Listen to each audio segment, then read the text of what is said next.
Biker ভাইদের জন্য বিশেষ একটা খবর, সেটা হচ্ছে যে বর্তমান বাইক চালানো খুব কঠিন হয়ে গেছে।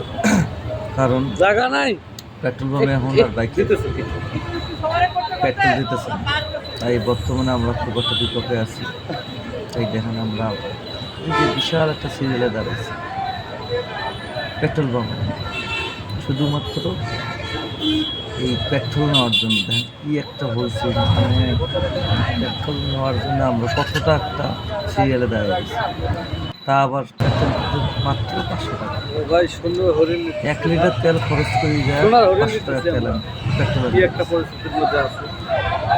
তাই এখন আমরা দেখতেছি যে পেট্রোল না, এটা হচ্ছে সোনার হরিণ আনতে গেছি। ওনাদের খুব পেট্রোল একটা ভয়াবহ অবস্থা। সোনার হরিণ আমি নিতেছি আমরা। সবারই কতটা কষ্টে আছে। ধন্যবাদ দিয়ে বলবো।